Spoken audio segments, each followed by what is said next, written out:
जय जगन्नाथ। द्वितीय स्कंद दशम अध्याय। परीक्षा प्रश्नर उत्तर आरंभ करिमु निबर श्री भागवतर लक्षण दशमे करंती बक वर्णना। श्री शुकोवाच।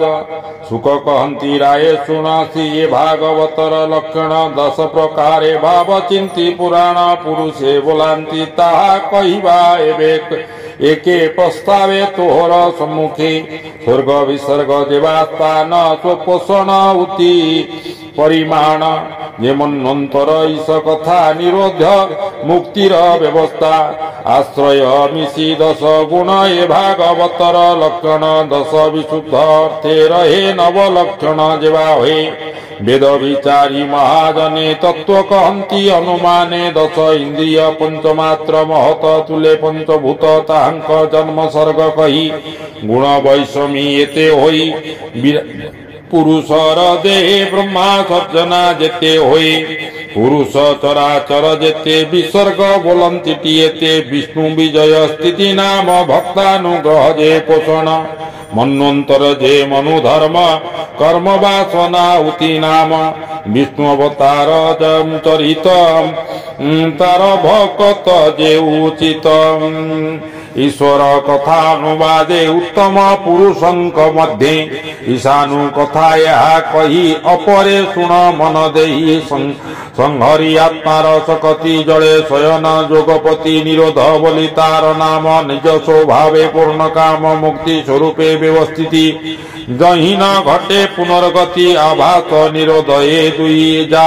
ठारु प्रकाश होई आश्रय नाम जे बोलाई परम ब्रह्म जाकु कही से परम आत्मा नर हरि अशेष घटे अछि पुरी तार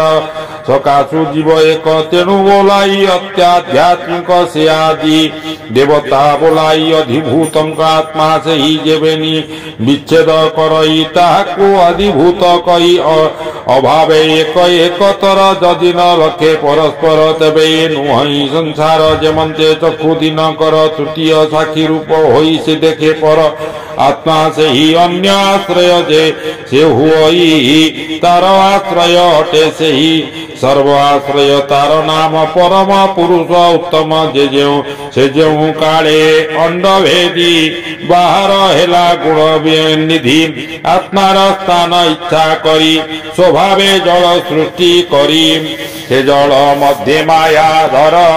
अबंचिला सहस्र बत्सर बंचिला सहस्र बत्सर बंचिला सहस्र बत्सर बंचिला सहस्र बत्सर जलर नार बोली नाम तेणु ता नाम नारायण से द्रव्य गुण कर्म काल स्वभावे जीव एक मेल जानुग्रहे उपजंती जार निग्रहे लीन हंती से जोग माया बड़े उठी कल्पिला जेणु नाना सृष्टि सुवर्णमयता शरीर सज्जिला त्रिविध प्रकार आधि दैवत आध्यात्मिक आवर आधि भौतिक सुन पौरुष बीर्य बळे यथा त्रिविध भव हेले अंत शरीर आकाशरु परम पुरुष चेतारु स्वभावे ओजसह बल जात होइले अनर्गल